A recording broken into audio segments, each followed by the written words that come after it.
Daddy, chill.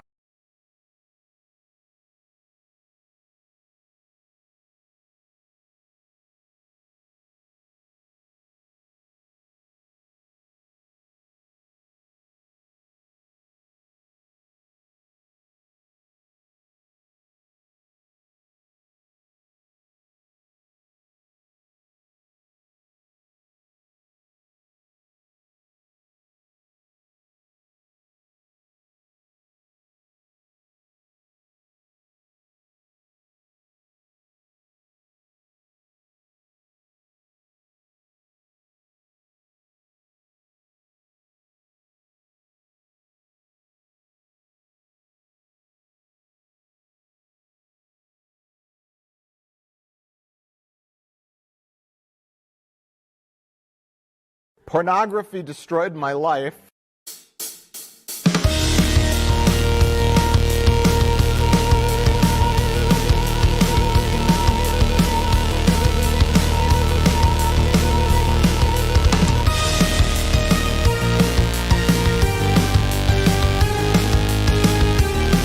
Shut your goddamn whore mouth.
I can't help but be racist. It's true.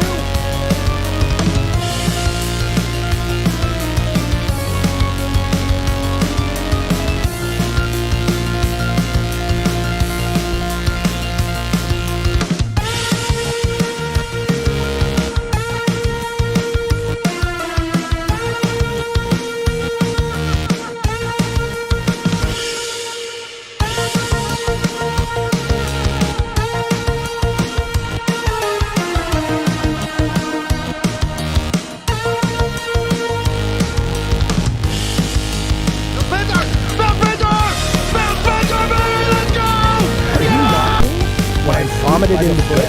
I'm not even fucking with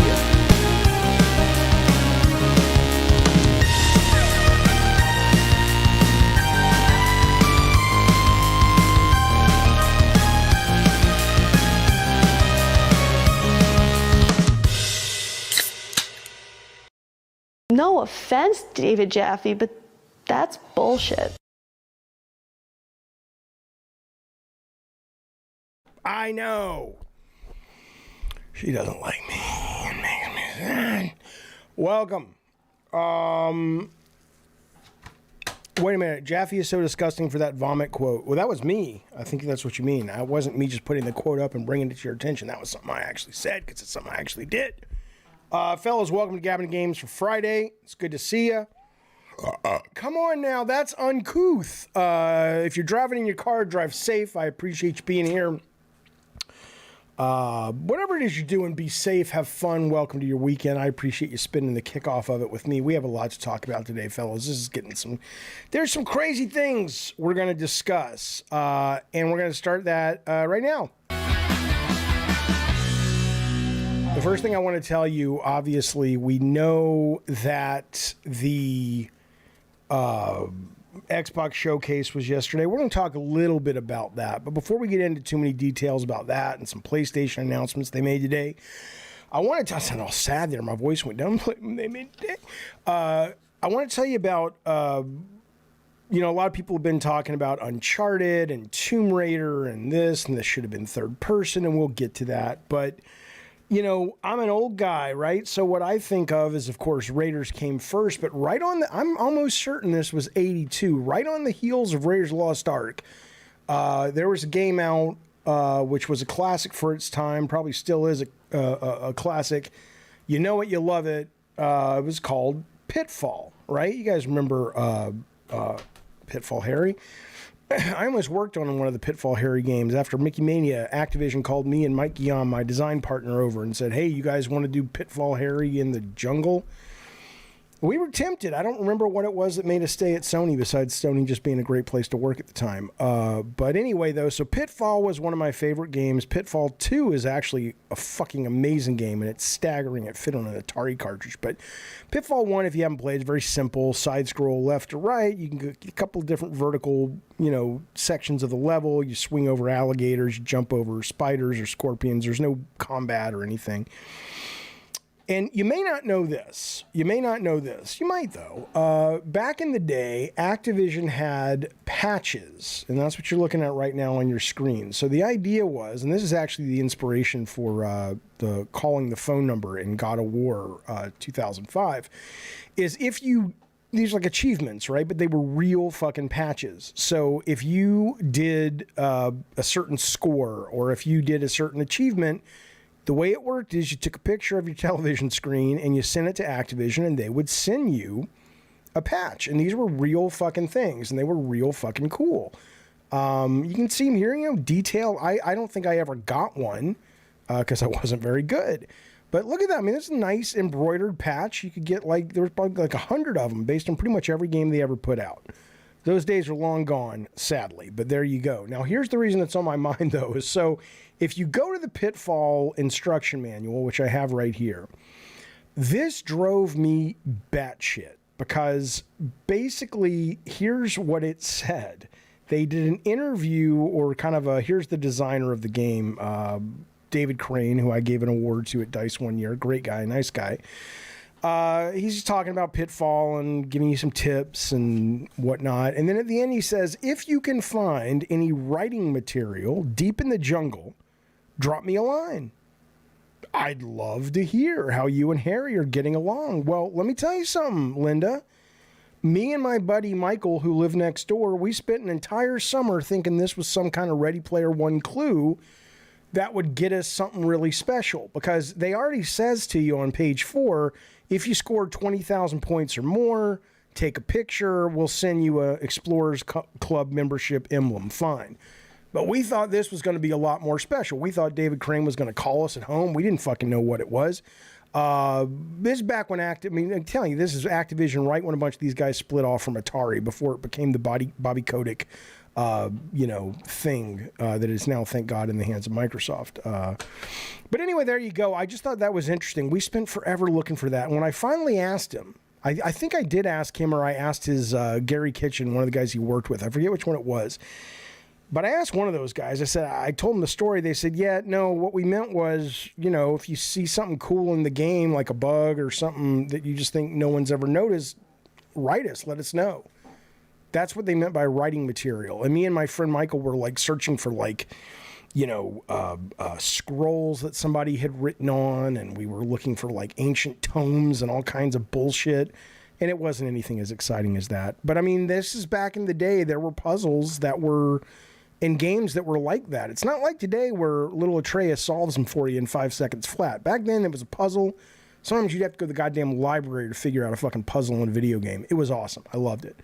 Toxmod, thank you, buddy. He has stepped up and ponied up the ducats again, and he has become, once again, a member of the Diet Soda Soldiers. This goes out to you. God damn it, Maverick! I appreciate that, Toxmod. Thank you, buddy, for that support and for your membership and your company. Joe says now every female employee at Activision gets their own achievement patch. That's terrible, Joe. You're going to hell. But yeah, this is, Mute Mo says, can you imagine Elden Ring back then? I mean, look, man, there were games. Speaking of Indiana Jones, there's a game called Indiana Jones. I'll show it to you real quick. I may have talked about this ages ago, but I just thought this was the knees bees. I didn't have a PC. I only had a TRS-80, which didn't run games like this. But Indiana Jones and the Lost Kingdom video game. And I remember going into the store. I never forgot it. Never forgot it. This was the box cover. It says, you can't see it that well. It's really tiny. It says, the ultimate challenge. Nobody told Indiana Jones the rules and no one will tell you. I don't know if they just couldn't afford a manual, but it didn't come with a manual. It didn't come with any instructions. They basically just kind of said, you're Indiana Jones. Figure it out. Fuck, you're Indy. Isn't that something? Isn't that something? That was sort of how they did it. So Elden Ring, you're probably not wrong. You're probably not goddamn cockadoodie wrong that you would be able to, it would come out. The other one I will show you is this game. I remember I bought this game. It was called, the games back then, they fired your imagination and you really didn't know what was possible. So, Wilderness, Apple game. And so you just assumed things you thought about could actually be possible. And, you didn't know enough. Manual. So this was about a guy who crashes in the goddamn wilderness, and you literally get this like survival. This was your manual, okay? It's not this bullshit now where there are no manuals. This was a goddamn 40-page thing talking about how to read maps and how to determine the weather based on the clouds and all this bullshit. It was something, man. It was fucking something. I enjoyed it very, very much. By the way, I want to let you know, and we're going to get into talking about some other stuff in just a second. Of course, I have to say to good Sir Gavin House and good Sir Jonas Larson, these guys have ponied up and they've said, Jaffe, let me see your butthole. And I've said, no, that's inappropriate and doesn't really make me happy. Call me after the show. And I says, well, you can be a member. And they says, I'll be a member. How dare you? You're goddamn right. Thank you, buddy. I appreciate that. Gavin House and Jonas Larson, thank you and welcome to the Diet Soda Soldiers. You guys are the knees bees, and I appreciate it. Listen to this. I used to love reading game manuals. Fable 1 was a great toilet read, I'm says just Gavin. mad that the indie game isn't in second person. We'll get to indie in just a moment. I'll talk to you in a second, Nathan. But let me just tell you something, Gavin. It's not a lie. We got to give the pipe here. Gavin and Jonas and Tox, you guys get us a little. There you go. There you go. It's good stuff in there. Listen, yeah, man, you're not lying about the manuals. Everybody's got their thing. This generation that doesn't have manuals will have their thing that they're nostalgic about. I get it. But for me, though, and a whole generation, those manuals, those manuals were awesome. Yeah, I remember I've told this story, but I love going out to dinner with my parents. We'd go shopping, and I'd get a game, and me and my brother and friends who went with us would just pour over the goddamn manual at Red Lobster, just dying to get home and play. It was awesome. Absolutely awesome. They used to be fucking tomes. It was awesome. I just bought an old FF7 manual on eBay. It doesn't smell like mine did. Let me listen. Oh, I have an FF7 up there on the wall. I think the manual's still in there. In fact, hang on a second. Hang on. You didn't get a pipe, Jezebel? Here you go, bud. Smoke. So I'll show you two things. We're going to get off the manuals, I promise. But I'll show you anyway. I would never do Manscaped sponsors Dano Genesis because I have no desire to talk about what's her name? Alana Pierce. I don't ever want to seriously have to say Bowl Oda. So, check it out. So this is the original Final Fantasy VII, and I think this is what you're talking about, Joe, the manual. This is a big, beefy goddamn motherfucker for the time. Nice color. Look at that shit. Nice in color and all the little details. You could lose yourself reading that fucking thing. Oh, goddamn right. But now here's what I did, though. Because I fell in love with Elden Ring. It's my favorite game of all time. My eyes are too old, truth be told. But look at this. Look at this fucking thing. This is Elden Ring Volume 1. It is a strategy guide for the most part, but it's gorgeous. And it just goes into the systems, and it goes into the maps, and it's just, but I love having all of that, supplementary stuff if it's something that you fucking love. That's something. Isn't that beautiful? It is very cool, and there's a second part that's being published. It's been delayed a couple of times. It'll be out pretty soon, Volume 2. Okay. Let's move forward with our journey into the world of games. Speaking of the world of games, I think this is a great idea. And if you got some extra change lying around, it might be worth your time. Our very own Rob the Mod is one of the writers on Fearzine, which is a brand new actual physical magazine. But it's got a really cool angle. The whole magazine is just about indie horror video games. Previews, reviews, features, interviews, retro. If the second issue gets off the ground, Rob has said, Rob's got a story on all the characters in Twisted Metal Black is going to be in the second issue. But here's what they say.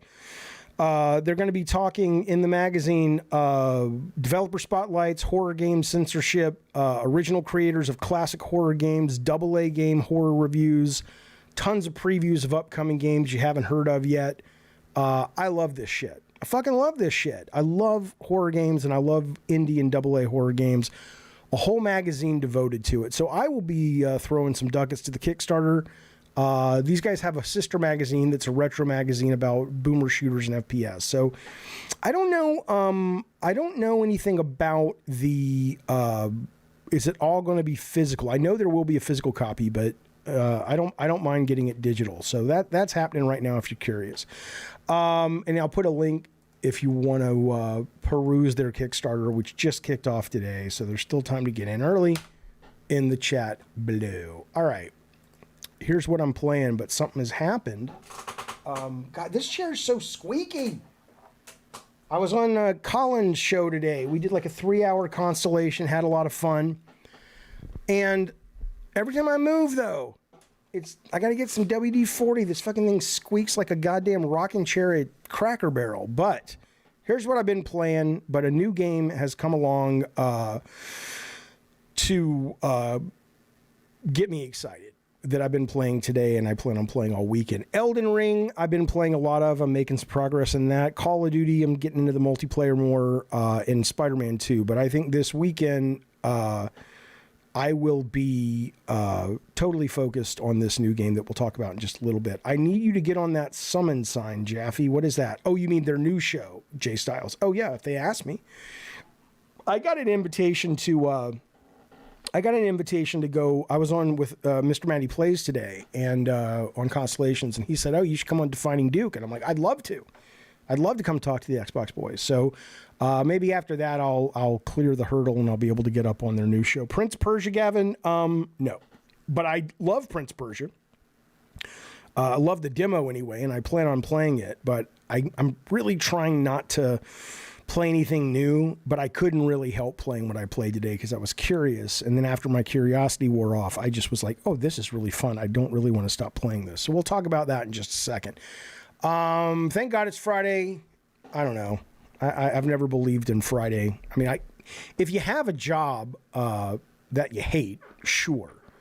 But if you have a job where you're always just waiting for Friday, you got to work. You got to pay the bills. I get it. I'm not saying be reckless, but when you get to the point where you can, be working on figuring out how to get a job that doesn't make you, covet Friday so goddamn much. But that said, it's Friday. What are you guys going to play this weekend? I'll bury the lead. No, I already buried the lead. I'll cut to the chase. I'm going to be playing Palworld, and we'll talk about that in just a little bit. It came out today. It's a huge fucking success already. It sold 1 million copies in the first 8 hours. The servers are crashing. I'm not playing it. I'm not playing it online yet. So in that, I haven't had that problem with the servers. So I'm just playing right now, just with my own character and building it up. It's really fun. Jonas says it looks like a ton of fun. Just sad it's releasing so close to Enshrouded. Going to have to choose one or the other. I don't even know what Enshrouded is, but if you have Game Pass, though, it's basically free, Jonas. That's how I'm playing it. It looks amazing, says Gavin. Yeah, it is on Game Pass, Brett. Walkabout Mini Golf is what you're playing this week. That sounds good. Mutimo is playing Soul Calibur 6 and Dragon Ball Fighter Z and playing some Final Fantasy. Is it worth it? Masochista says Palworld in early access. Yes, it is. I mean, I have nothing to compare it to other than it's the only time I've played it, and it's quite good. I want to start a game in Ni no Kuni 1. Have you ever played? You mean like a new game? I've played that before. Masochist is playing Liza P. Palworld is on Xbox and PC, and that's it right now. Okay. Well, good. Well, everybody's got their weekend accounted for then. Brett Moore's playing Prince of Persia Last of Us Remaster. I understand. Listen to this. Playing Palworld and so much fun. Craftopia, the studio's other game, is similar and also great. Yeah, what I will tell you, like everybody was kind of, I'll just show it to you on the screen real quick. Everybody was talking about this and going, oh, it's Pokemon with guns. And I was like, whatever. It never entered my interest as something I was interested in playing because I'm just like, yeah, it sounds like it's trying to be funny and silly. Go fuck yourself. I don't really care.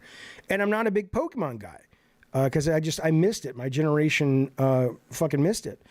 But this is cool. This is like Minecraft. It's got all the crafting of Minecraft. It's got the personal character stats of like a light RPG that you're building your character up.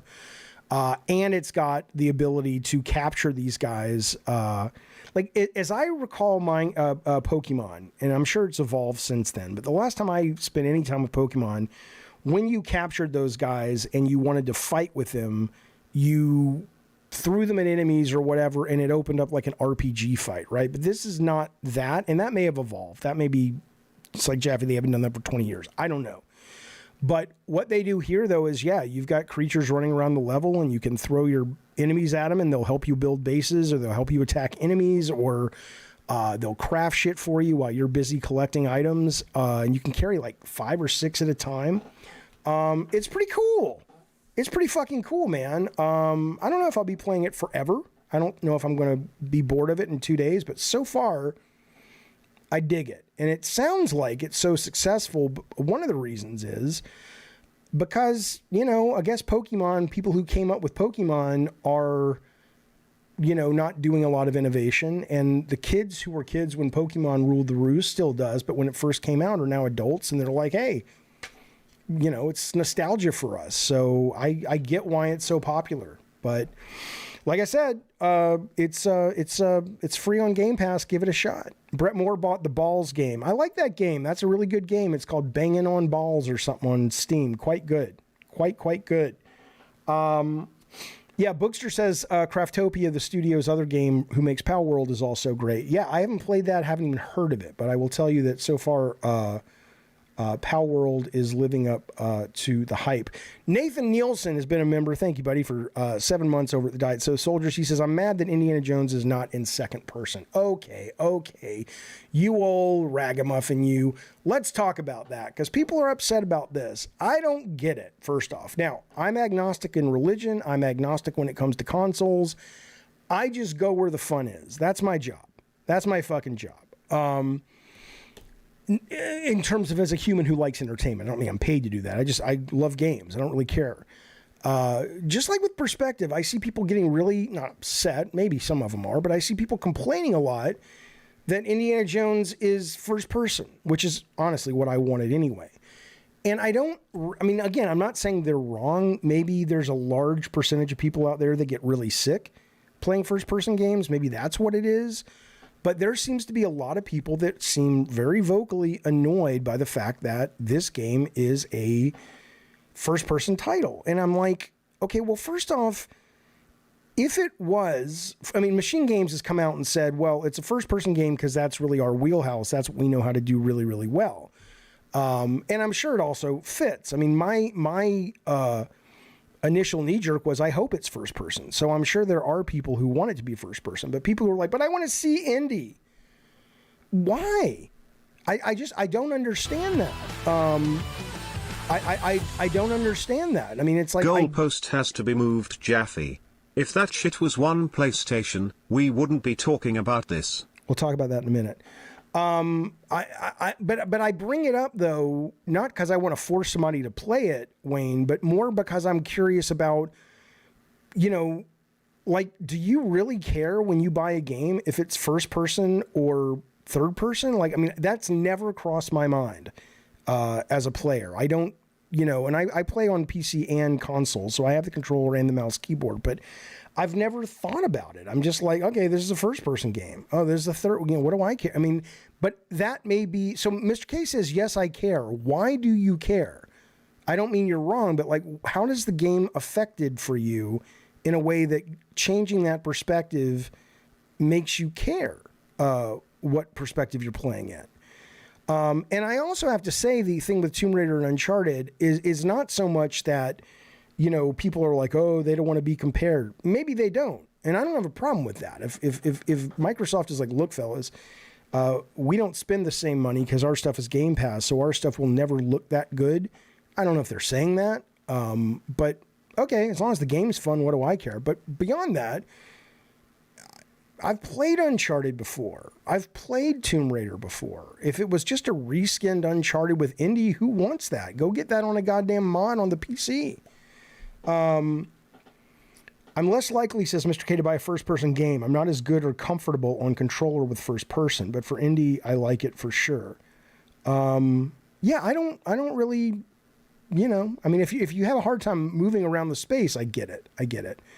I don't play first person anymore, says Tox. I kind of burned myself out when I used to play a lot of Call of Duty. Yeah, I don't even notice the perspective. I just play. Bookster says I care. If there is if there is an expectation set, like if I buy a Last of Us mainline game, I expect third person. I don't buy Doom and expect third person. Okay, well, I guess that makes sense. Mr. K says I struggle at shooting in first person, which is crazy given that he actually is probably one of the few people in this chat that has experience firing a real gun. Maskista says, talking back about Palworld, goalpost is moved, Jaffe. If that shit was on PlayStation, we wouldn't be talking about this. Well, you're absolutely wrong, and we'll get to that in a minute. I appreciate the membership. I appreciate all the support, and I'm not going to ignore your question, but I'm going to save it to a little bit deeper in the show when I get into why Xbox has become my favorite console to play this generation, is what I will say. But it kind of ties into that, and we will talk about it then. Eddie T says, I think the game looks decent, but there's a jank to it. I mean, there was a jank to almost everything that they showed, right? I think Avowed, which could be a lot of fun, looks a little janky. I think Indiana Jones, which looks like a lot of fun, is probably something that, Sony first party would say, we're not ready to release a trailer of this yet. And I'm not saying it looked bad. It looked great, but it was janky a little bit, but you know what? I'd rather it be janky and come out this year and, allow the studio to try weird things. I guarantee you if this game was over at Sony, it would be third person. Okay. I'm with Jaffe, says Fonzie. Anyone who thinks first person indie is bad is clearly a dummy who doesn't get video games. Right with you, Jaffe. Thank you, sir. I don't think they're dummies. I just don't think they're. I think it's the de facto assumption. It's the most obvious knee-jerk thing to make Indiana Jones Uncharted, or to make it Tomb Raider. It's just But to me, it's not that someone's stupid. It's that's a sign of maybe just someone going with their first idea and not thinking, what could we do to make this really cool and interesting. But we'll see. But I'm quite excited. These guys haven't made a bad game yet, except one, and it wasn't. I don't even know if they were the developer, but they oversaw it. There's the Youngblood Wolfenstein. Anyway, whatever. Look, I have a question. I fell off Diablo. Would you like to know why I fell off Diablo? And I only bring it up because I'm curious if it's like, dude, that's the genre. We love that stuff, or it is the thing that everybody in the fucking genre fucking hates, and you deal with it. Because now they're going into season 3. I played the shit out of the first season when it first launched. I must have played like a month straight of Diablo 4. I fucking loved it. But inevitably it got to the point where all the Diablos get, or the Torchlights get, or the Grim, what's the Grim one? The guy, kind of like the Pilgrim, whatever, Grim Raven or whatever. Very similar kind of games. I got to the point where everything that I picked up slowed Grim Dawn. That's right. Thank you. Everything that I picked up slowed the game down because I was constantly having to manage my inventory. I had to manage my weight. And do I want this? I don't know if I want this. Which one's going to do more damage? You know, and that sort of inventory management became so prevalent in the moment-to-moment gameplay that I was like, I don't want to spend any more time doing this, because what was fun to me was the exploring and the fighting and the magic and the leveling up my character. And it started where after about, you know, a month of playing, most of what I was doing was inventory management. Is that, like I said, is that just me? Do I take it too serious and most people don't even think about their inventory? Jaffe, the game kind of does the calculation for you. Everything in green you keep, everything in red you throw away. Why? I mean, I'll do that, but I didn't know that. What does red mean? Is that accurate? I don't mind having lots of inventory. It's just that when I have to constantly make that part of my game loop, it becomes super fucking frustrating. Jojo D says, I don't understand seasons in Diablo. What is a season? It's like DLC. It's like new maps open up and new abilities and sometimes new classes and various things like that. Green means you upgrade. Red means you downgrade. Kind of depends on your skill level. If you play at a semi-decent level, you know what god rolls are and can quite fast identify good roll items. Yeah, no, I just kind of play and I get stuff and I'm like, I don't know what this is. Well, maybe I'll go back and at least just try to play it by red light, green light and see what that does, because they are, you know, season 3 has gone live, or it's about to go live next week. And maybe I'll get back in it. If that's a good tip, I'll try that with the green and the red. Let me know in the chat if you guys agree with that. Or if he's like, dude, that's not how it works. But if it is, I'll give it a try. Fonzie says, it's a game. I played it for hours and hours, then I got tired, then I'm done. Like a lot of games, no big deal. I'm not saying it's a big deal. I'm saying that as a designer and as someone who has designed games, clearly this is a game that is one of the most successful video game franchises of all time.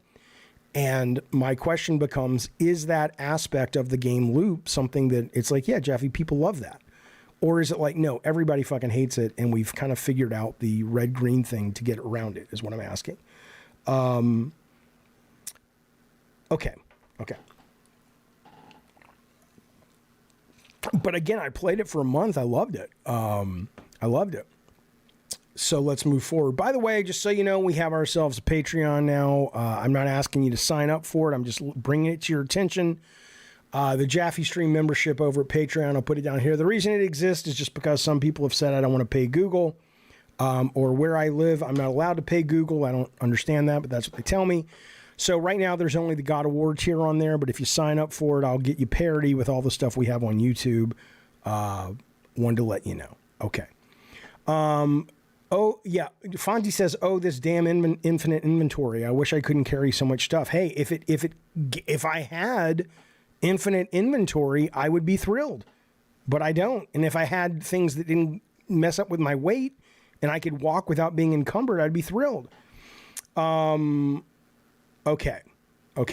Let's move forward though. You hear this? This is the times they are changing. That's not how the song goes at all. There's no melody in the world that anyone would confuse what I just sang with the Bob Dylan classic, which, believe it or not, I actually kind of like. I kind of like the Phil Collins redo better. Can you believe that? I know, it's blasphemous. This is the head of Sony, the CEO of Sony. He's pretty much coming out and saying today that Sony's games are going to be going day one to PC. He didn't say that, but, excuse me, but I'll tell you what he said. What sound came out of me? I don't know. There's computing, says the guy, Yoshida, Kenichiro Yoshida. Users will be able to play their favorite games seamlessly. Gamers will be able to find a place to play in different spaces. While PlayStation will remain our core, we will be expanding our gaming experiences to PC, mobile, and cloud. And the fact that they're already on PC, and they're already on, to some extent, cloud. I think expand is the right word. We know Helldivers is coming day one, but I don't think he's talking about the stuff that we already know, which is the service games. I think he's saying, hey, the next time you see a new God of War, it'll be day one on PC. I'm not saying he is, but that's what it sounds like. And then, of course, with the portal, that eventually they've said will connect to the cloud, which will be great if you have good streaming or a TV, because they're also going to be putting TV in or play. God damn it, Jaffe! They're going to be putting in PlayStation Plus. It sounds like the streaming stuff in TVs, like Sony or Microsoft has Samsung TVs to run Game Pass.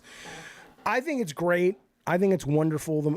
Again, I believe in exclusives. I believe in exclusives very, very much. But I think that this is the way of the future, and you can still do exclusives and gravitate people to your subscription service. But the idea that, they're not expanding their audience on day one is a real problem, and I think it's great. Toxmod says we just need PS Plus to work on the portal now. It does. Oh, on the portal. Oh, okay. I see. Yeah, PS Plus will give you streaming on your console, but it won't give you streaming anywhere else. I understand. No, you're right. You're absolutely right. This is news to me. Eddie Torres says, are you sure about this? Where are you getting this data? He says, Helldivers multiplayer. Do you mean Helldivers 2? Multiplayer is free on PC and not PS5? Do you mean because you have to have PS Plus to do multiplayer? Or do you mean you can get the game for free? I don't understand what you mean. Sure. No, there's a big difference between Plus and Game Pass. No, but I know. But if you're basically saying their games are going to come day one, that's probably going to be day one buy it. But the games that come to streaming, they're going to have those games streaming everywhere else. You have to pay to play it online is what he means. Yeah, that's a good point. There you go. The times are changing, fellas. I'm not bothered by this. A lot of people seem to be, but I don't care anymore. I can't worry about people who still wish they could, drive to the goddamn grocery store in a horse and buggy. Times move. You got to move with them. Speaking of moving, we talked about Suicide Squad the other day and how ultimately it just seems to be a clusterfuck. Now, again, people who played the beta or the alpha network test, whatever you want to call it, said it's fun. They liked it better than the press liked it. But they also were like agreeing with the press in that it's like, it's fine. The press hated it seemed like, but the players said, it's fine. But it really did feel like they were doing, there wasn't Superman. We talked about that. We knew that they were doing, Rocksteady was doing an original IP. And it was probably an original IP that was co-op shooting verticality. And they just kind of smushed the Suicide Squad license in is exactly what it feels like. And I was like going, man, if I'm the guys that made some of the best superhero games of all time, I'd get the fuck out of here and I'd tell Warner Brothers, no, we're not doing that. And we knew they left, but now they've announced they've started their own studio in London, where they haven't said what they're making yet, but they're going to be hiring a bunch of experienced game developers, including a bunch of people who worked with them at Rocksteady. And we'll have to wait and see what they're going to do. But I mean, this is the thing. If a company buys a company, and it doesn't treat the reason they bought them with, respect, then once their contracts are up, like ultimately Warner Brothers, what did you buy? Seriously, what the fuck did you buy? You bought a company with people who, the talented people are leaving the minute they can. It's not like you bought somebody that had, it's not like you bought, John Carmack's tech that no one can do except him. They built their shit, if I remember, in Unreal. So what the fuck were you guys really buying? Eddie says they bought the brand name, but really? No, your average gamer doesn't give a fuck about video game developer titles. They barely know the big publishers. They're certainly not aware of the people who developed it. Wonder Woman's coming in the pipe. Yeah, we'll see what happens there. Can you imagine if Wonder Woman shits the bed in the same way, all the microtransactions and all that shit? Well, yeah, see, Darth Nugget says Monolith makes good games. They're making Wonder Woman. He says, I think Wonder Woman will be fun. Could be, but it could also, we could have easily said, as many of us did, Rocksteady makes good games. I'm sure Suicide Squad will be fine, and it might be. But it looks more and more and more like it's just going to be a soulless thing. I can't wait to play, says Nathan, as Captain Boomerang, and then my enemies with my signature weapon, the green SMG that is slightly better than the gray SMG. I know. I hate executives at this level. Good executives are important. Good creative executives are important. But there becomes a point where it's like, you know what, bitch? You don't belong here. I'm sorry. Your politicking is good. You were able to advance in the ranks. You have a little control. You read some articles. You talk to your buddies on LinkedIn. Yeah, game to service. That's really big. You play probably nothing. And you make these dumb fucking decisions. There's a point where if your only goal is money, which I can appreciate, maybe what you should do is learn that shit. More often than not, we fuck this shit up. We fuck it up and we lose money. Nobody wants your fucking ideas. You bought one of the best video game developers on the planet in Rocksteady. Yeah, what we'd like to see is a service-based game. Purple is rare. Ooh, and orange could be very rare. And all the kids on the playground will be going, did you find the boomerang that's silver? It has 0.5x more homing, making it. Fuck you. I hate these people. I hate them. I have 0 friends who have pre-ordered that game. Yeah, no, I know. Which Suicide movie did I like the best? I didn't even see the first one. I saw the Suicide Squad. I thought it was great. Yeah, it adds poison to the boomerang. That's right. That's absolutely right. Let me bring in Plazookas real quick, see what he wants to talk about. Then we're going to move on to talk about some changes going on at Square Enix. Bazooka. What's up, man? Are you there? Plazookas. Me? Hey, what's up? Hey, I wanted to talk about your previous topic about PlayStation going to PC day one. Okay, go. Yeah, so they've been probably experimenting with their ability to port things over to PC for the last couple games. Insomniac. They even bought a couple of companies that specialize in doing so. Yeah, do you think they're just getting their pipeline straight before they start implementing their new policy for day one? I'm sure that certainly doesn't hurt. I don't know where their timing is. And again, I'm speculating based on the quote from the Sony president. But it sounds like since they're already on PC day one with some games, they're going to expand that. And it sounds like that means expand it at the expense of being day one only on PlayStation 5. So if that's true, who knows why they waited this long? Maybe they were hoping they wouldn't have to. Maybe the numbers finally went to such a place with the marketing or the salespeople going, there's enough people now who own PCs and buy our stuff. Although when you look at the numbers of what they sold on PC so far, they've been good, but they haven't been staggering. But at some point they decided now's the time to make this announcement. So I don't know. I mean, he didn't come right out and say we're doing day one single player games that are PlayStation 5 exclusives on PC as well. But if he's not, then what does he mean? Because they're already doing the other stuff day one. So what's the middle ground? So yeah, I think to your point, they're pressured by Xbox obviously now more than ever because of the Activision Blizzard King. Oh, yeah. And then Game Pass as well. I mean, they have no choice but to at least try to expand their ecosystem. And you're right. I think their largest amount they sold through for Horizon was like 1.5 million, and the rest were decreasing each and every entry. And I think maybe they contribute the fact that they're releasing a year or two after the game, and the hype has died down and stuff. So now if they can do it day one, where they've basically parried with their parity with their marketing is going to be on point with PC and PlayStation launch, and then maybe cultivate that ecosystem. I had not thought of that. That's a really good point, that it's like those numbers could be looking at that and going, the reason our numbers aren't doing good is because all of our PR and marketing got spent 2 years ago. And so it comes out, but unless you kind of read Kotaku or NeoGAF, you're not going to know about it. Yeah, the PC ecosystem is very particular. They don't like just anybody coming in, and I think Sony needs to cultivate that relationship a little bit more, just so that they can get people's trust. Because the last couple of ports have not been successful. The Last of Us Remastered, the first one was really bad. Yeah. From a PC perspective, so they're still figuring it out. But that's all I wanted to say. Thank you, All right, Jaffe. buddy. Thank you, bud. I'll talk to you soon. Yep. Bye. All right, see you, man. There he goes, fellas. Off into the evening. Now, let's be clear. I don't want to talk about that. I want to talk about this. Look at this.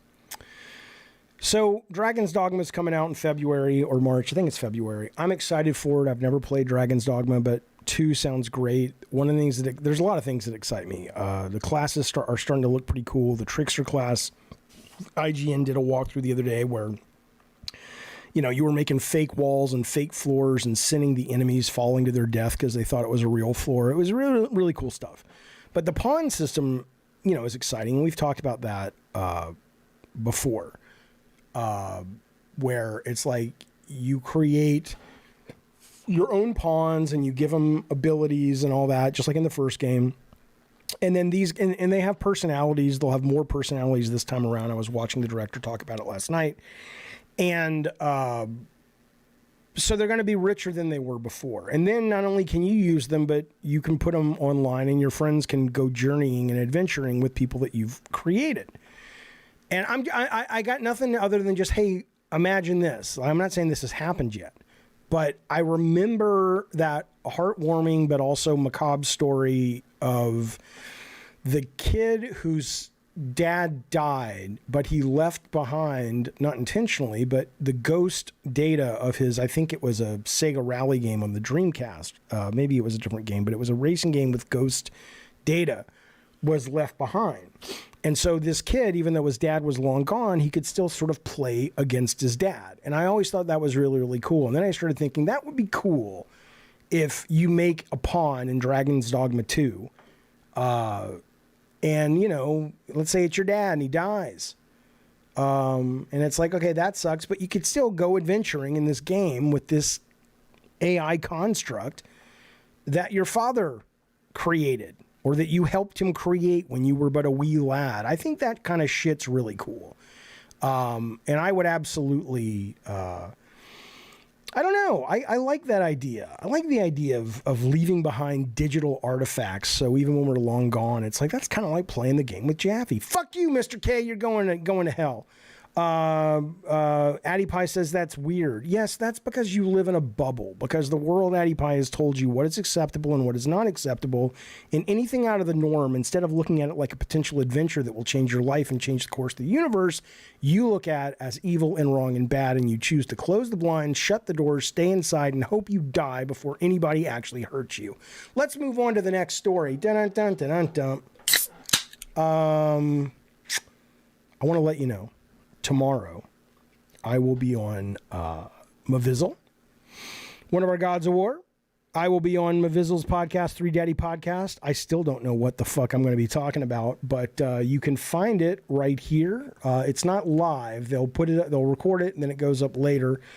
But it's pretty much been pitched to me as Constellations, but a vulgar version of Constellations. I still don't have a topic. I don't know what I'm going to talk about. But I'm looking forward to it, and hopefully when it goes live, I'll put a link here. You guys will give it a listen and tell me what you think. Okay, that's coming up tomorrow. Now, I want to talk about... Okay, this is bullshit. I'm tired of this shit. The media is actually covering this bullshit. Like it's... Now, unless I have missed something, and I don't know if you guys saw this, the developer direct, people are saying... people are saying, oh, they are teasing Quake 6 in this game. Okay. And I'll show you the 5 seconds, that they're talking about. Look at this. In our game, the spirit of discovery is so important to Indiana Jones. Obviously, right there. It's the word A, it's the letter A-K-E. And okay, maybe this is the Quake sign. Maybe. Okay, but it also could be saying take 6 or mistake 6 is when this puzzle makes the floor drop out. I'm not saying it's not, or Alan Wake 6, right? I'm not saying it's not Quake. I'm just saying that it's kind of weird that people are thinking that's what it is based on so little. And it's not just some guy thinking this. This has gotten covered by like the video game websites and shit. I'm like, I mean, does this look like Quake 2? What do you mean it looks like Quake? What? It's the word, it's the letters AKE 6. There wasn't even a Quake 5. You know, you could say this little emblem down here is the Quake emblem. It might be, but they are kind of in a room with puzzles and insignias and all kinds of shit. I don't know. All right. Maybe. I mean, look, I'm not going to complain. Let me ask you this question, because Doom and the new Doom games still feel like Doom, because Doom had the Marine guy and it had going to hell and all that shit. But Quake, I'm trying to remember what Quake's issue was. Like, what was their IP? I mean, it was dark and brown and it was full 3D sprites for the first time. But was there some kind of story or ambiance or whatever where if you go Quake 6 and you go, oh, well, what I expect from Quake 6 is this? Because is it just like Dusk, but it looks a lot better? You know? Yeah, Cody says polygons. At the time, right. You were fighting cybernetic aliens in Quake? Really? Holy shit, I just thought it was some medieval dungeon with fucking monster. I mean, it had no lore that I'm not saying that you shouldn't make a sequel. I'm just going, you know, what's it about? Kids today don't know they want to play Quake because they keep asking for Call of Duty multiplayer to be faster and faster. Yeah, I mean, you know, I don't know why arena shooters went the way of the dodo, but they did. Kids, yeah, is it me or has it been a while since Gavin and Games hosted a game night? I don't know. We'll do it soon. We'll do it in the next week or two. I'd like to do it as well. But anyway, yeah, make a reboot like Doom 2016. Yeah, but the question becomes, what does that look like? Like, if you came to me and said, make a Doom, Jaffe, I'd know where to start. If you said, make Quake 6, I'd be like, I don't know what that is.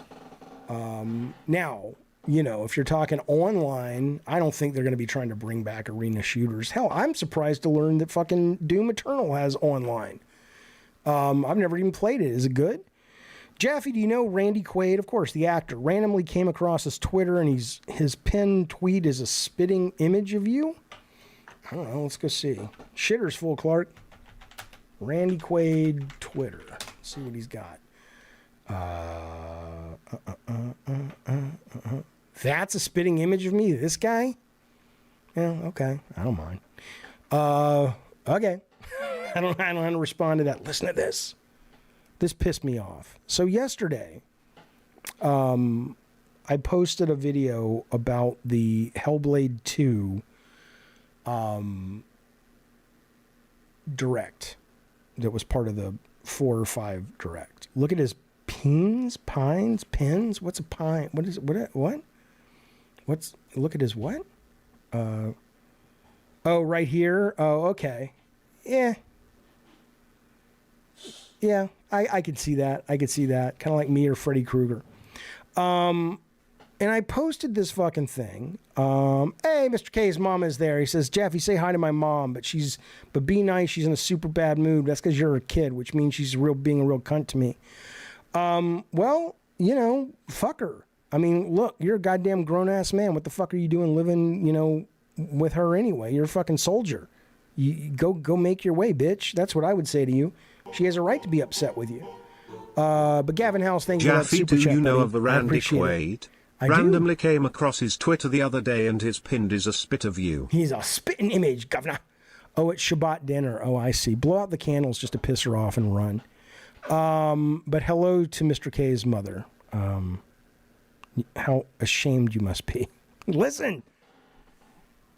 So I go online, I make this video just taking the piss out of this Hellblade 2 thing. Because everybody else is showing video games and showing footage and explaining their systems. Hellblade 2 is the game, if I'm not mistaken, that comes out before any of the other ones. And they still literally have shown pretty much nothing for what that game is. She walks a little bit. There's a room of black with combat. She walks a little bit. That's kind of it. Right? And so I was taking the piss out of the trailer going, this is, you know, why do I want to hear the team sniffing their own farts and talking about how artistic they are, right? I love it when fans of something, when you attack it, try to push back and they have nothing. Because this was the purveying wisdom that kept hitting me back in the comments was, it's not a trailer, Jaffe. Didn't you read the title? It's a developer direct, right? Like, and I'm like, motherfucker, you fucking idiot. Just own the fact that a game you're excited about hasn't really shown much of anything yet, so forgive the people who judge what they have shown, which is the developers sniffing their own buttholes, okay? Because I guarantee you, Microsoft is not showing the developer direct because they really give a fuck about the average person consumer going, I bet most people really care about the inspirations and intentions behind the game. Maybe they will once the game has been sold and it has been a hit and people have fallen in love with it. You're right about that. Before the game, when you've got all these eyeballs on the goddamn thing because it's Indiana Jones and Avowed and all this shit, and you're saying, oh, no, you're wrong, Jaffe. It was a conscious choice to show a absolutely vapid, pointless 8-minute clip that pretty much told us nothing different that we already knew about the game, which was almost zero. Shut the fuck up. That's what I would say. That's what I would say. I don't understand why. There's a lot of things I defend that I like that a lot of other people don't like. But instead of pretending that what is so is not so, just admit it. Just accept it. It doesn't mean it's going to be a bad game. I was commenting on the trailer. But what else is there to comment on? It's not a trailer. It's a developer. And I'll have this little emoticon. Jaffe's got it wrong. You are a $1 trillion company. You're not morons. You have brilliant PR and marketing people at your companies. If you don't realize that people are going to look at this as an advertisement, which is what it is for this game, then you're a fucking moron. The first game was a hit, says Benji, and it was weird. Basically walking, sporadic combat encounters. What has been shown is enough to see mostly the same. Well, okay, you would know that if you played the first. Maybe I would, but I didn't. Okay, so if you played the first enough to care, you're probably not the audience anyway, because you're probably going to buy it anyway. And it's on Game Pass anyway. I assume they're more interested at this point in motivating people to look at it when it comes out. Okay. Stoner Joe, buddy, he's back. Welcome, Stoner Joe. Thank you for rejoining the Diet Soda Soldiers, buddy. You get this. That's a huge bitch. You're goddamn right, Joner Doe. Joner Dose. Thank you, Stoner Joe. I appreciate it, buddy. I appreciate it. But anyway, I'm just saying that it's kind of annoying. They can go fuck themselves, is what I will tell you about these people. Again, I don't care about the length of Hellblade because, again, I did not, as Benji says, I didn't play the first one. But what I hear is this new one is the same duration of the second one. So, you know, and it's on Game Pass. I'm not going to buy it. So what does it matter? I don't agree with you, Benji. Benji says, but that is the audience. It's a developer direct. You say that like the average person knows what the fuck you're talking about. It isn't like developer direct. I mean, again, this is Microsoft spending a lot of money to get crews out everywhere and to get marketing and PR and all these people to agree to the messaging, and did LucasArts approve the Indiana Jones trailer and all this shit. This is not some charity that they're doing or sending people or videos around to design classes in high school and college. The idea that it's like developer direct is beloved and it's in the vernacular as you're not really going to see much gameplay. You're going to really hear about the inspiration. Well, if that were true, Benji, then my question to you would be, then why did we see so much gameplay from Indiana Jones, from Avowed, from the Square game, which isn't even an exclusive, and from the fucking strategy, whatever the fuck it's called, game? So are you saying that Hellblade 2 was the only game that somehow got the memo that it was a developer direct and we should, stay the course with whatever the fuck that means? I just don't believe it. They knew it was an ad. Microsoft knew it was a trailer. They knew it was an ad. There's no way to say, oh, they get a pass because it wasn't really meant to show you the game. Bullshit.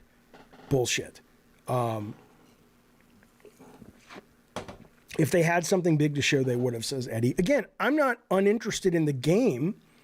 I'm interested in the game. I'm curious. But this was a shit way to talk about it. Benji says, because that is what those developers chose to direct at the audience. If you think the developers are making the call about what their marketing and PR is, I unfortunately want to burst that bubble. I don't mean to, but no. When you're coming out in May, you think marketing goes to them or PR goes to them and says, what do you want to spotlight? And they're like, talk about how it's art. Okay, sure, guys, let's do that. That's not how it works. I don't work that way. So, yeah, I agree with Addy Pie. They should have something to show when there's only a couple of months to launch. But I thought it was a great show. I mean, I enjoyed it, and I'm still interested in that game. I'm just bringing this up because I was annoyed that people were coming at me, and it's like, oh, it's a developer direct. I'm like, you're drinking the Kool-Aid. Don't be a fucking corporate idiot. They can tell you whatever they want, but you know good and well it's a fucking trailer and it's an advertisement. Okay. You never worked for Xbox, especially under Phil. Maybe things are different. Yeah, well, you never worked for anybody in the industry. So how about we assume I'm right until we have evidence of the contrary? And more importantly, good Sir Benji Martinez, my good friend, if you're right, then what you're saying is that all the other developers ignored Phil's direction? I'm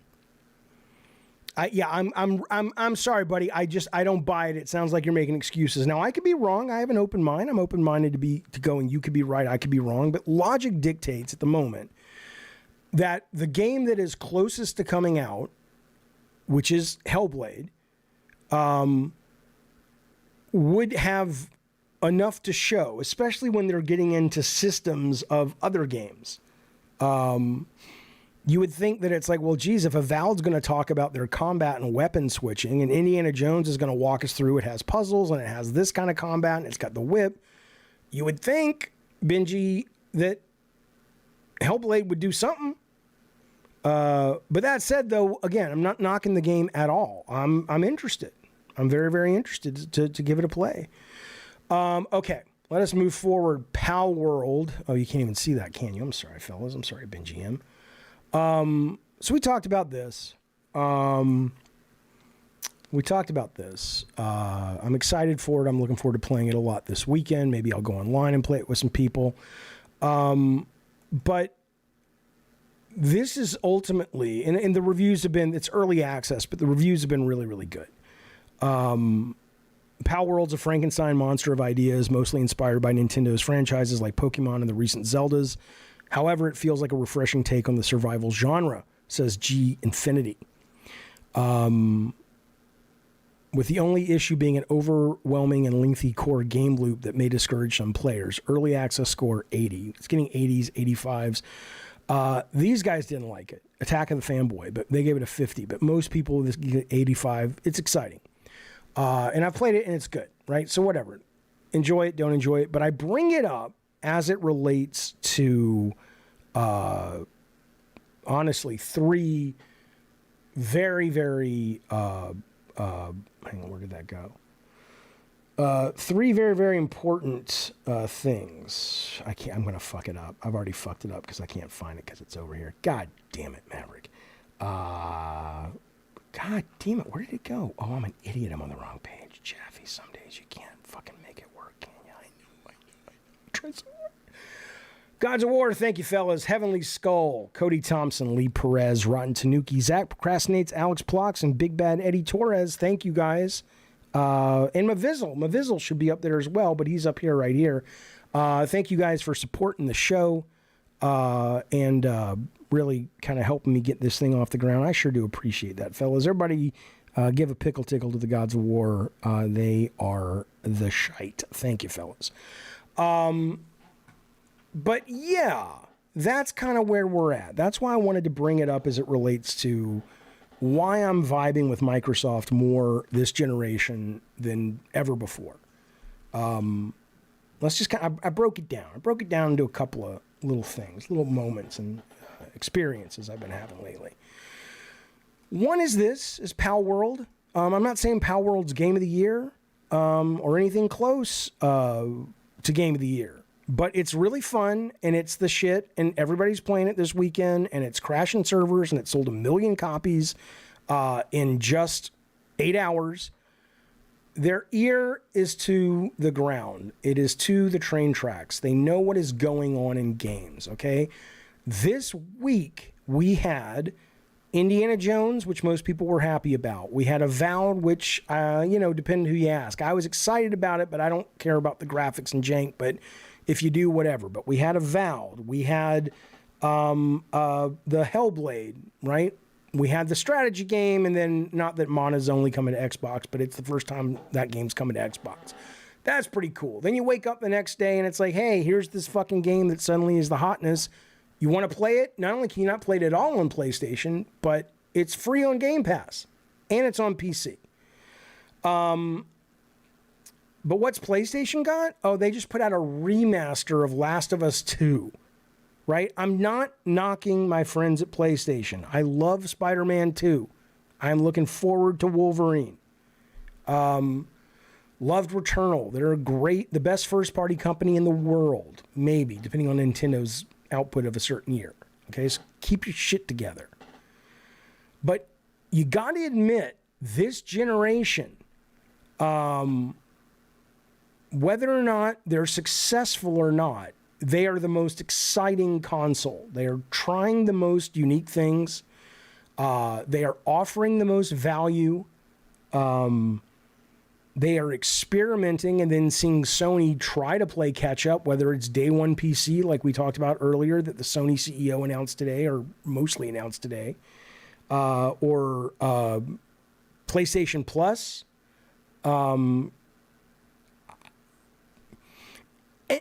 And think about the variety, right? Can you imagine a showcase where Sony is showing you a game like that Aura game or Era game or whatever I'm not saying that's the game of the year, the strategy game, but the days are long gone when Sony would say, we believe in Palworld's the game that Shuhei has to find and then convince the executives to put it on PlayStation Plus day one instead of Xbox. Somebody's not listening, because I know Shu could recognize it. I'm just saying that they have become predictable and boring, even though they still make great stuff. They are Rocky Balboa and Rocky 3. They need someone to kick their asses and say, go back and get the Eye of the Tiger. I get it. You can't go back to making Parappa the Rapper. Nobody's asking Hi, for Jaffe. that. I Some have people two are. questions. One, do you think game companies are becoming too ambitious with their release dates? And two, do you think PlayStation will make a new Twisted Metal game for PlayStation 4/5? Leg fam, I'll get to that in a second. It's a good question. Palworld is the Clubber Lang of video games, right? Fuck you, Alex. I'm not concerned about Sony. I do a show about the video game industry and the video game art form. And it fascinates me, and it should fascinate anybody who cares about this stuff, how amazing a company can go from being the tip of the spear and forward thinking and brilliant and exciting to having success come along and turn them into a predictable, dull company. Even look at third party. Everybody heard Jim Ryan loud and clear when Jim Ryan said, hey man, we can't afford to put these $300 million bangers PS Plus day one. No one was like, you're an idiot. Everyone's like, yeah, no, we get it. We get it. But, okay, but what about third party? You got money for that, right? Why the fuck is the only play? I mean, Lies of P, anybody could have looked at Lies of P and told you that was going to be a beloved game by a lot of people. It's on Game Pass. If you want to play it on PlayStation, give them $60. How can you defend this?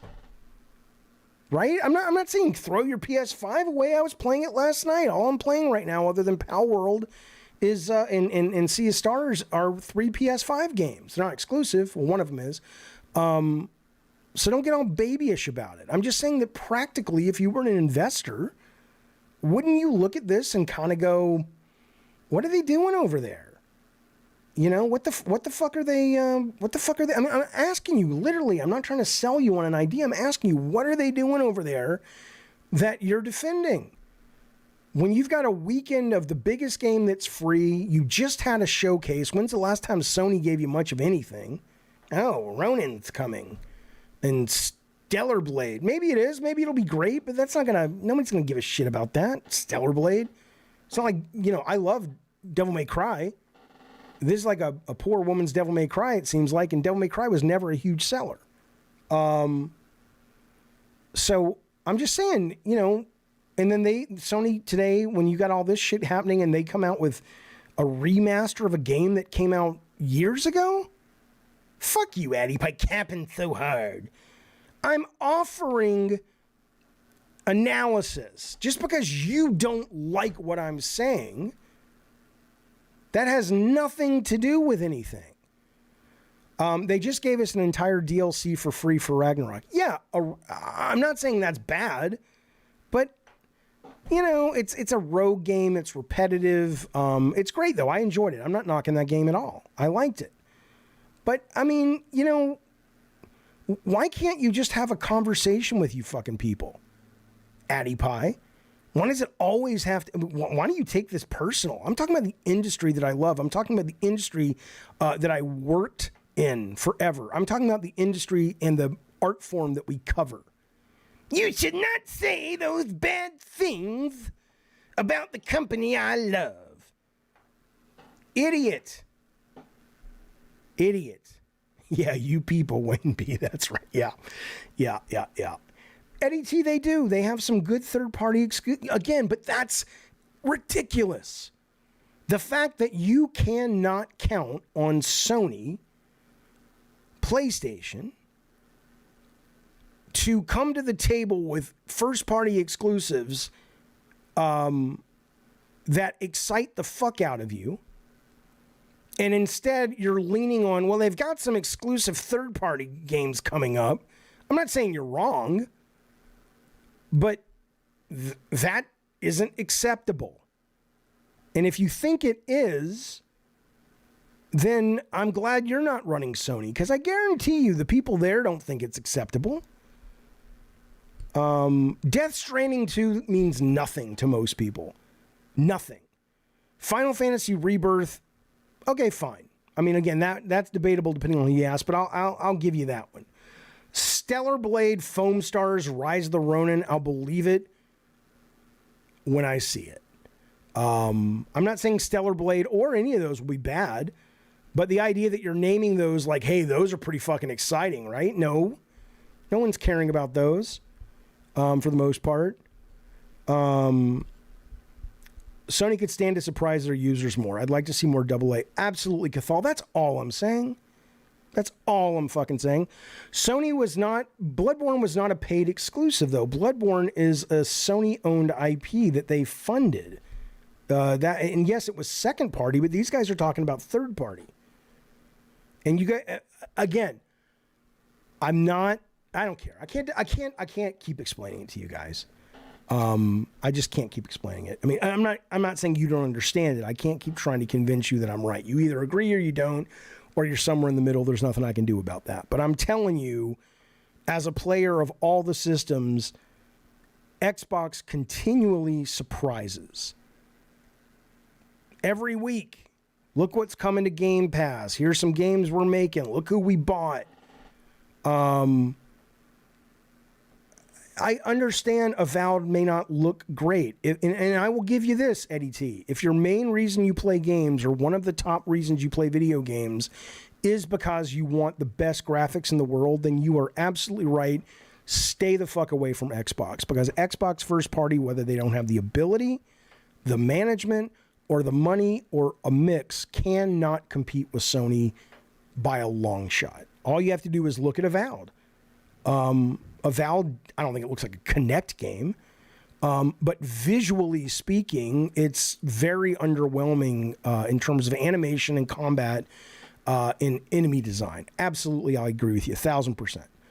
But the systems they were talking about, still, it could be terrible, by the way, but it still sounds like, from what they've said, looks like a lot of fun.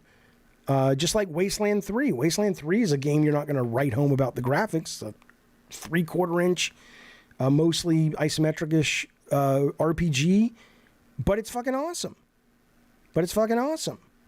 And don't mock Sea of Stars. Sea of Stars is the shit, but Sea of Stars is on everything. I think it's on PS Plus and it's on Game Pass. No, I'm excited. I'm excited for it. I think it looks really good, but we'll see. It could be terrible, but at least it's something. It's something new. It's something first party. It's something original. It's something from a team that makes those games really, really well. Why don't let me? I don't.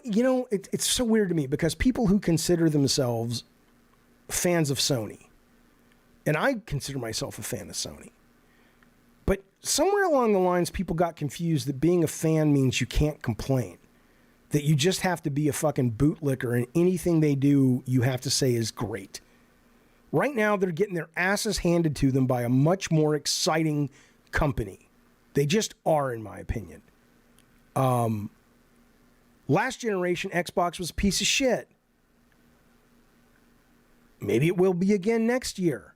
Next generation. I don't care. I play games. That's what I play. I don't play console wars. I'm just talking as an industry. Xbox is really fucking exciting right now. It's exciting to be part of their ecosystem, because they're always driving new shit to you, even if it doesn't work. All right. Let's move on. Eddie T's been a member for 39 months. Thank you, buddy. He says, thoughts on Microsoft telling Walmart to throw away all their copies of Starfield starting Monday. Auto text-to-speech. Last game it really happened to was Babylon's Fall from Square Enix. I appreciate the heads up, Darth Nugget, but it kills the flow. Eddie T, thank you, buddy. He says, thoughts on Microsoft telling Walmart to throw away all their copies of Starfield starting Monday. Last game it happened with Babylon Fall. So my understanding, and I didn't get this, and maybe you can explain this to me, they said there was something about 3 cents. Like, you can sell them for 3 cents, or you have to destroy them, right? And I'm like, what's the 3 cent mean? Does that mean employees can buy them for 3 cents, and any that employees don't buy get destroyed? But, I mean, ultimately, my question is, I'm not surprised that physical is going away, but I am curious as to why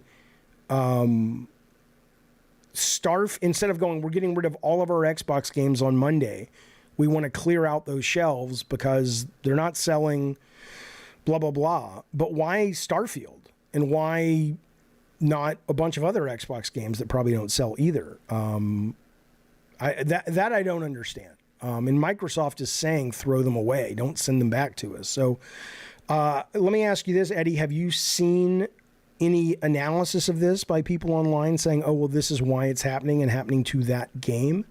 That's what I don't understand. Leg Fam, I'm totally going to get to your questions. I just wanted to finish this topic first, because we were into the Xbox thing, and it's kind of a beefy one. But yeah, while we're waiting for Eddie T to get back to see if he's seen anything, let's go back to Leg Fam for a second. Leg Fam, thank you for the very generous super chat. He says, do you think game companies are becoming too ambitious with the release dates? I don't know what that means, honestly. Let me get the second one first, because it's easy. Do you think PlayStation will make a new Twisted Metal game for PS4 or 5? No. I absolutely think there was a PlayStation service game on the books. Maybe they're still making it. I mean, you know, the series did well enough to get a second season. A lot of people liked it. But I just don't think there's the interest in it to merit, you know, unless they were funding it for like $8 million or $12 million, maybe. But I struggle to see, especially since it seems like they're dialing back on the games as a service, all 10 of them. It wouldn't surprise me if that's one of the ones that got on the chopping block. Games are becoming too ambitious with release dates. That's what I'm trying to figure out what you mean. Right? I mean, what do you mean by that? I mean, ambitious like they say they're going to release something and they know good and well that they can't do it in that amount of time? Or ambitious in that they shouldn't be announcing them?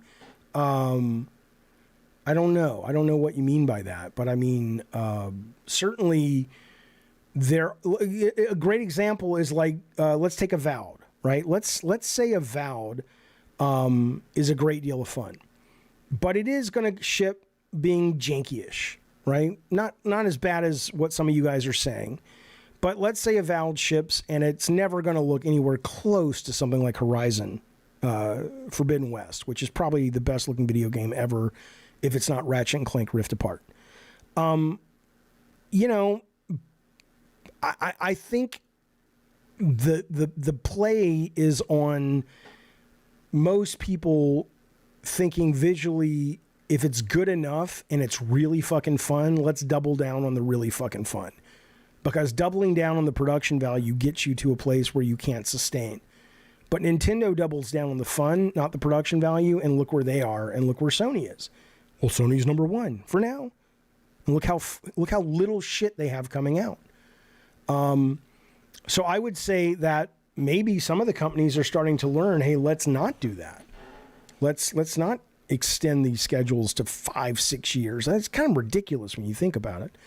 6-year developments for a game. Every now and then, sure, but as the norm for console games, that's crazy. What is this? My first question is relating to game. This is Leg. Saying they will release a game in a certain date, then they keep pushing it. I mean, that's, you know, people, you know, I mean, look at us. Where's Sony? What have they announced? Nothing. And if they announce it, then they push it. We're mad then too. So maybe that's why. They're like, look, we're going to announce things when it's 2 months out. People have asked for that. But things get delayed. I don't have a problem with that. Masochista says we have peaked in graphics. I don't think we've peaked in graphics at all. I just think that real-time graphics have become so expensive to look photoreal or amazing that you better hope you got an audience that's willing to fund those games with their purchases. Okay. I'm looking to see if Eddie T wrote back with a response. I don't see one. Gavin House says, where'd it go? He was talking about my take on Xbox or PlayStation. I worked for PlayStation. I championed PlayStation. I'm not anti-PlayStation, but I'm not going to be a fucking, you know, insane person and tell you that they've got some of the best shit going right now. They're a dull company right now. They are a dull fucking company right now. They don't always have to be, and they won't be. But right now, their shit is... I've played it and seen it, and it doesn't interest me, and it doesn't excite me. It's the same old shit. So, you know, what do you want from me? If you don't agree with that, that's fine. I don't need to give you a sign I believe in aliens. I absolutely believe in aliens, but I think we're going to find interdimensional beings sooner based on what they've been saying. Okay, so Eddie says there's no analysis yet regarding why Starfield is being thrown away. Most stores have way more copies of Redfall and were clearanced out for $5. Yeah, no clue. Mr. Orange says it's because Sony has a closed ecosystem this whole time, but kids now play on iPads and cell phones. Sony consoles' relevance is a time situation. Kids growing up don't care about consoles. I mean, that's my take. right? That's absolutely my take. Okay, Gavin says, Jaffe, I love you. I love you back. But you have championed everything Xbox since I've watched you. Rarely PlayStation positive. It's just a harder viewpoint to believe genuinely. Well, here's what I've championed on PlayStation. I mean, let's really parse that for a brief moment. I loved Ratchet. One of the best games ever. I adored Ratchet and Clank. Returnal, too hard for me, but I adored. Loved God of War 2018. Loved The Last of Us Part 2. What else? First party they put out. Loved Bloodborne. Handful of other first party games. But fundamentally, those are few and far between so far since the generation has come out. And generation has started. And every fucking week, I'm hearing something interesting. It may not end up being a great game on Xbox, but it's an exciting journey. It's kind of like the difference between dating somebody who's exciting and fun, and maybe they're a little crazy and it doesn't always work out, but you have a good time. And just, you know, being stuck in a marriage for 20 years and you know exactly what the person's going to do every goddamn minute of the goddamn day. That's what I would say. That's what I would say. So it's not hate. It's me going, Jesus, guys, get it in gear. If I fucking ran Sony at this point, man, I would be like, guys, we gotta fucking, let's keep some of these big games going, but let's get some energy in here. Let's stop giving a fuck if you people think we're artists and if we're creative geniuses and storytellers, and let's make some fucking games. I'll tell you what, that's the other thing that I did appreciate as well about the Xbox Showcase yesterday.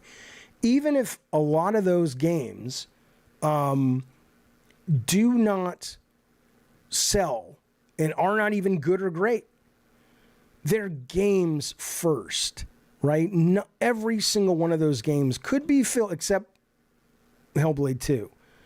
They could be filled with a lot of deep, dark, depressing shit. And maybe they are, but I doubt it. But every single one of those fucking games were about things that look kind of fun to do at the very least. And they spent time talking about the systems and the weapons and the navigation and all this shit. And it was clear that's where the bread was buttered. I'm sorry, but if anything, there's anything I don't like about Sony, it is their tendency to consistently fall in love with this bullshit idea that they are first and foremost storytellers. They're not.